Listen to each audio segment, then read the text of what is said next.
भूत की पत्नी गोस्ट वाइफ हॉरर कहानी।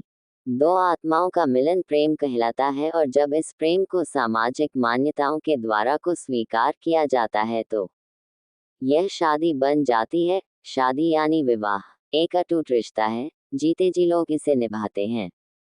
लेकिन कुछ ऐसे भी जोड़े हैं जो मरने के बाद भी अपने जीवन साथी का साथ नहीं छोड़ते और ऐसी ही घटना से प्रेरित है एक हॉरर कहानी। सुनीता बड़ी हो चुकी थी और अब उसके माता पिता को उसकी शादी की चिंता हो रही थी। हालांकि सुनीता बहुत अच्छी लड़की थी जिसके लिए कई अच्छे लड़कों के रिश्ते आ रहे थे, जिनको लेकर सुनीता के परिवार में विचार विमर्श चलता रहता था। एक दिन सुनीता की मौसी एक अच्छे लड़के का रिश्ता लेकर आती है। लड़की की फोटो बहुत ही सुंदर थी जिसे देखते ही सुनीता के माता पिता मोहित हो जाते हैं और वह तय कर लेते हैं कि इसी लड़की से सुनीता की शादी करेंगे। सुनीता को भी लड़का अच्छा लग रहा होता है। सुनीता की मौसी लड़के वालों को रिश्ते के लिए हाँ कर देती हैं और अगले ही दिन लड़के के परिवार को आमंत्रित किया जाता है ताकि लड़का और लड़की एक दूसरे से मिलकर बात कर सके। अगले दिन जैसे ही लड़के वाले आते हैं, सुनीता की नज़र लड़के पर पड़ती है और वह पहली ही नज़र में उसे अपना दिल दे बैठती है। सुनीता के घर में लड़के वालों का जबरदस्त स्वागत किया जाता है। दोनों परिवारों के बीच में रिश्ते की बात तय होते ही दोनों की धूमधाम से शादी कर दी जाती है। शादी के बाद लड़का सुनीता को लेकर शहर चला जाता है। शहर में वह कंपनी के मकान में रहता था। दोनों की शादीशुदा जिंदगी खुशनुमा चलने लगती है। सुनीता अपने पति को बहुत प्यार करने लगी थी। ऐसा लग रहा था मानो सुनीता को 7 जन्म की खुशियां एक ही जन्म में मिल गई हो। एक दिन सुनीता और उसका पति फिल्म देखने थिएटर जाते हैं। दोनों पूरा दिन खूब मजा करते हैं, लेकिन जैसे ही वह वापस लौट रहे होते हैं, अचानक एक कार सुनीता के पति को जोरदार टक्कर मार के चली जाती है। वह तुरंत अपने पति को उठाती है और उससे पूछती है कि आपको कहीं चोट तो नहीं लगी। सुनीता का पति मुस्कुराते हुए सुनीता के साथ चलने लगता है। सुनीता अपने पति के साथ घर आ जाती है। रात हो चुकी थी और दोनों बाहर से खाना पीना करके आए थे। सारा दिन दोनों ने खूब मजे किए, लेकिन सुनीता बहुत थक चुकी थी, इसलिए वह आते ही अपने घर में सो जाती है। सुबह उठते ही वह अपने पति के लिए चाय नाश्ता बनाती है और अपने पति को उठाने जाती है, लेकिन वह पहले से ही जाग रहा होता है। सुनीता अपने पति के सामने चाय नाश्ता लाकर रख देती है और अपने काम में लग जाती है। कुछ देर बाद जैसे ही सुनीता वापस आती है तो चाय और नाश्ता वैसे ही रखे होते हैं। सुनीता के पति ने उसे हाथ तक नहीं लगाया था। वह अपने पति से बोलती है, यदि आपको चाय नहीं पीनी थी तो आप मना कर देते, बर्बाद क्यों करवा दिया। सुनीता का पति कहता है, कोई बात नहीं, मेरे लिए खाना मत बनाना, आज मेरा मूड नहीं है। सुनीता का पति तैयार होकर अपने ऑफिस के लिए निकल जाता है। सारा दिन सुनीता अपने घर में काम करती और अपने पति का इंतजार करती रहती। 2 दिन गुजरते ही सुनीता के घर के दरवाजे पर कोई आवाज लगाता है। सुनीता दरवाजा खोलती है। सामने उसी कंपनी का चौकीदार खड़ा होता है जिसमें सुनीता का पति काम करता है। चौकीदार सुनीता से पूछता है, मैडम 2 दिनों से सर ऑफिस नहीं आए हैं, उनकी तबीयत खराब है क्या?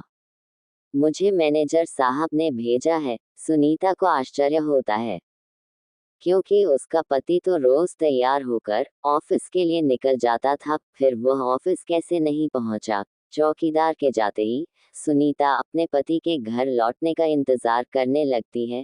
शाम को सुनीता के पति घर आता है। वह उनसे पूछती है, आप ऑफिस के बहाने से कहाँ जाते हैं? सुनीता का पति उससे यहाँ वहाँ की बातों में घुमाकर अपने कमरे में चला जाता है। अगली सुबह सुनीता अपने घर के दरवाजे पर दूध ले रही होती है।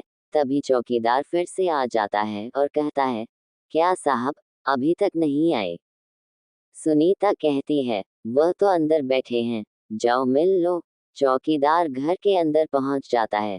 वह चारों तरफ देखता है, उसे कुछ नजर नहीं आता। पीछे से सुनीता दूध लेकर आ जाती है। चौकीदार सुनीता से कहता है, कहाँ है साहब, सुनीता कहती हैं, अंधे हो गए हो क्या?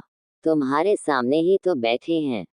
लेकिन चौकीदार को सुनीता पागल लग रही थी, क्योंकि सामने कोई नहीं बैठा था। दरअसल उस रात जो कार एक्सीडेंट हुआ था, उसमें सुनीता के पति की जान जा चुकी थी। चौकीदार सुनीता से दोबारा कहता है, मैडम वहाँ कोई नहीं बैठा है। लेकिन सुनीता चौकीदार को चिल्लाते हुए अपने पति को जाकर पकड़ लेती है और कहती है, ये देखो इतना बड़ा इंसान, तुम्हें नजर नहीं आ रहा? सुनीता के साथ कोई दिखाई नहीं दे रहा था। चौकीदार वापस लौट जाता है और कंपनी में जाकर सारी बात कह देता है। जब कई दिनों तक सुनीता का पति काम पर नहीं आता तो कंपनी की तरफ से दिया हुआ कमरा खाली करने के लिए नोटिस भेजा जाता है। सुनीता नोटिस पढ़ते ही चिंतित हो जाती है और अपने पति से कहती है, आप कंपनी में काम कर रहे हैं, फिर क्यों हमें इस घर से निकलना होगा? सुनीता का पति भूत बन चुका था, लेकिन सुनीता उसे साधारण समझ रही थी। उसी शहर में एक पुराना घर था जो कई सालों से बंद पड़ा था और वहां कई भूतिया आत्माएं रहती थी। सुनीता का पति उसे उसी घर में चलने को कहता है। सुनीता अपने पति की बातों में आ जाती है और उसके साथ जाकर वहीं रहने लगती है। सुनीता ने इंसानों से रिश्ता खत्म कर दिया था और अपने पति के साथ भूतिया दुनिया में ही जीना सीख गई थी। दरअसल सुनीता अपने पति की बातों से पूरी तरह संतुष्ट हो चुकी थी। सुनीता को इस भूतिया घर में ही धीरे धीरे डर का एहसास होने लगता है। वह अपने पति के अंदर बदलाव देख रही थी, लेकिन वह अपने पति के प्यार में इतनी दीवानी थी कि उसे एहसास ही नहीं था कि वह भूत की पत्नी गोस्ट वाइफ बन चुकी थी। कुछ दिनों बाद सुनीता के सास ससुर शहर आते हैं। सुनीता अपने पति से कहती है, मम्मी पापा का फोन आया था, वह 2 घंटे में स्टेशन पहुंच जाएंगे,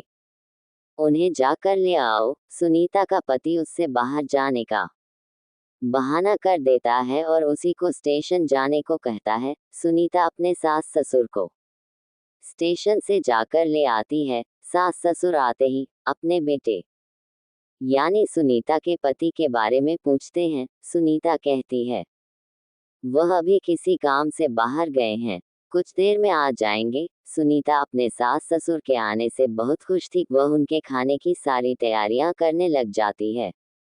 लेकिन शाम होने के बाद भी जब सुनीता का पति घर नहीं आता तो सभी चिंतित हो जाते हैं। सुनीता के पति का फोन घर में ही रखा रहता था, इसलिए वह उससे संपर्क नहीं कर पा रही थी। सुनीता के साथ उसके सास ससुर भी अपने बेटे से मिलने का इंतजार कर रहे थे। पूरी रात गुजर जाती है, लेकिन सुनीता का पति घर नहीं आता। सभी परेशान होकर उसका इंतजार करते रहते हैं। सुनीता के ससुर उससे पीने के लिए पानी मांगते हैं और जैसे ही सुनीता उनके लिए पानी लेने जाती है, उसे अचानक उल्टियां होने लगती है। सुनीता को उल्टी करता देख उसकी सास उसके पास आकर उसका हाल चाल पता करती है। बुजुर्गों का अनुभव विज्ञान से भी अधिक माना जाता है, इसलिए सुनीता की सास उसे तुरंत बता देती है, लगता है तुम माँ बनने वाली हो बेटी। सुनीता माँ बनने की बात सुनते ही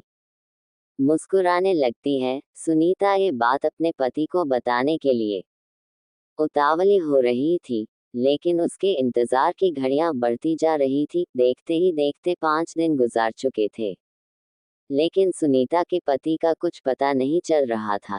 तभी तीनों पुलिस थाने में शिकायत दर्ज कराने जाते हैं। पुलिस वाले सुनीता से कहते हैं, 5 दिनों से तुम्हारे पति गायब हैं, लेकिन तुम्हें अब याद आ रही है? सुनीता ने जवाब देते हुए कहा, सर वो ऐसा 1-2 बार और कर चुके हैं, इसलिए मैं इसे सामान्य घटना समझ रही थी। लेकिन जब 5 दिनों से उनका पता नहीं चला तो मुझे लगा हो सकता है वह कोई खतरे में हो। पुलिस पर रिपोर्ट दर्ज कर लेती है और जांच पड़ताल शुरू कर देती है। पुलिस की तहकीकात शुरू हो चुकी थी और 2 दिनों में ही पुलिस को सुनीता के पति की सच्चाई पता चल जाती है और पुलिस वालों की बात सुनते ही सुनीता और उसके सास ससुर के पैरों तले जमीन खिसक जाती है। पुलिस के अधिकारी कहते हैं कि आपके पति तो 3 महीने पहले ही कार दुर्घटना में मर चुके हैं और लावारिस समझकर उनका अंतिम संस्कार भी नगर निगम के द्वारा कराया गया था, जिसकी रिपोर्ट सरकारी अस्पताल में मौजूद है। फिर आप कैसे कह रही है कि वह 5 दिनों से लापता है? लेकिन सुनीता ये बात मानने को तैयार ही नहीं थी, क्योंकि वह अपने पति के साथ 3 महीनों से दाम्पत्य जीवन गुजार रही थी और उसी के चलते वह गर्भवती भी हो चुकी थी। सुनीता पुलिस से अपने बच्चे का जिक्र करती है। जैसे ही पुलिस को ये बात पता चलती है कि उस मरे हुए इंसान का बच्चा सुनीता के गर्भ में है, तो वह सुनीता से कहते हैं, आप बच्चे का चेकअप करवा दीजिए, उसके डीएनए रिकॉर्ड से हमें पता चल जाएगा कि ये बच्चा आपके पति का है और उनके मरने के बाद यह आपके गर्भ में आया है, तभी आपकी बात पर सभी को भरोसा होगा। पुलिस वालों को सुनीता के चरित्र पर शक था, इसलिए वह इस परीक्षण की मांग कर रहे थे। सुनीता को सरकारी अस्पताल लाया जाता है और वहां बच्चे का परीक्षण किया जाता है, और जैसे डॉक्टरों के पास बच्चे की रिपोर्ट आती है तो उनके पसीने छूट जाते हैं, क्योंकि बच्चा साधारण नहीं था, वह 2 महीने का था। लेकिन उसका विकास 8 महीने के बच्चे के बराबर हो चुका था और अगले ही महीने वह जन्म लेने वाला था। डॉक्टरों के लिए अपने आप में यह ऐतिहासिक बात थी कि 4 महीने में कैसे कोई बच्चा जन्म ले सकता है।